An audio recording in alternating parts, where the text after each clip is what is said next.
यह कहानी है एक गरीब पिता और उसकी बेटी की।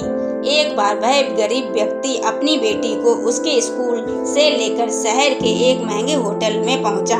उस व्यक्ति ने फटे पुराने कपड़े पहने हुए थे और उसकी बेटी स्कूल ड्रेस पहनी हुई थी। जब दोनों होटल के अंदर पहुंचे तो वेटर ने पूछा, सर आप क्या खाना पसंद करेंगे? आप अपना ऑर्डर बता दीजिए। तब उस व्यक्ति ने कहा कि आप मेरी बेटी के लिए 1 प्लेट पाव भाजी लेकर के आ जाइए बस। वेटर ने कहा, सर आप कुछ नहीं लेंगे? आपके लिए भी कुछ लेकर आऊं? तो गरीब व्यक्ति ने कहा, मेरे लिए कुछ नहीं, आज मेरी बेटी के लिए पार्टी है। मैंने वादा किया था कि अगर तुम इस जिले में 10वीं क्लास में टॉप करोगी तो मैं तुम्हें सबसे महंगे होटल में पार्टी दूंगा। तो आप सिर्फ बच्चे के लिए पाव भाजी ले आइए।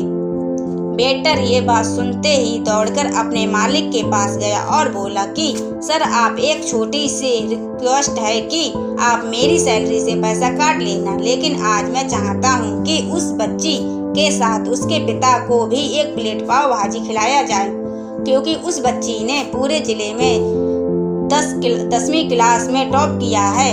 वह गरीब पिता है, ज़्यादा पैसे नहीं होंगे, इसलिए वह कह रहा है सिर्फ बच्ची के लिए ले आए।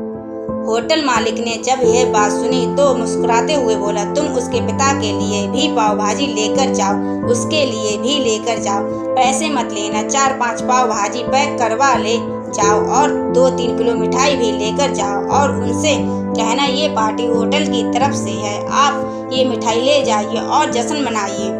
जब वेटर ने 2 प्लेट पाव भाजी लेकर गया तो वह व्यक्ति चौंक गया और बोला, मैंने तो एक ही मंगाई थी, मेरे पास पैसे नहीं हैं। वेटर बोला, शर्मिंदा मत कीजिए, यह पार्टी होटल की तरफ से है, आपकी बेटी हमारी बेटी ने टॉप किया है, यह मिठाई लेकर जाइए और जश्न मनाइए। पिता और पुत्री खुश होकर गए। कई साल बीत गए। उस गरीब पिता की लड़की अब यूपीएससी की तैयारी करके कलेक्टर बन चुकी थी और इत्तेफाक से उसी शहर में उसकी पोस्टिंग हुई थी। उस लड़की ने उस होटल में सूचना पहुंचा दी कि मैं उस होटल में लंच करने के लिए आ रही हूं। होटल के मालिक ने जब ये सुना तो होटल को पूरी तरह सजवा दिया। गांव में यह बात पूरी तरह से फैल गई और कस्बे में सभी लोग उन्हें देखने के लिए आने लगे। कलेक्टर अपने पिता के साथ उस होटल में पहुंची। कलेक्टर ने होटल के मालिक से कहा कि शायद आप मुझे पहचान नहीं पाए, मैं वही हूँ पिता पुत्री जो कि हमारे 10वीं क्लास टॉप करने पर आपने मुझसे पार्टी दी थी।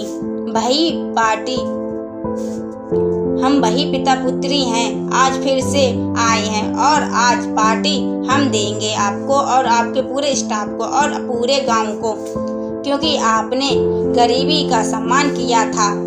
आपने उस दिन जो पार्टी दी थी मुझे बताया कि मुझे कितनी और ऊंचाई तक पहुंचाना है, कितनी और बड़ी मंजिल को छूना है।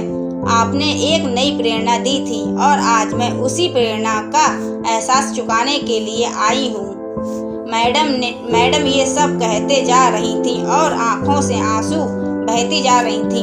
यह कहानी हमें सिखाती है कि कभी भी किसी गरीब का मजाक मत उड़ाना, हो सके तो उसकी मदद करना और मदद ना कर सको तो उसका मजाक मत उड़ाना, क्योंकि वो सब देख रहा है। बनाना है तो उसकी नज़र में अच्छा बनिए, जहाँ भी रहिए करके दिखाइए कुछ ऐसा कि दुनिया करना चाहे आपके जैसा। आपको हमारी कहानी कैसी लगी कृपया कमेंट बॉक्स में ज़रूर बताएं और ऐसी ही कहानी देखने के लिए हमारे चैनल को सब्सक्राइब करें।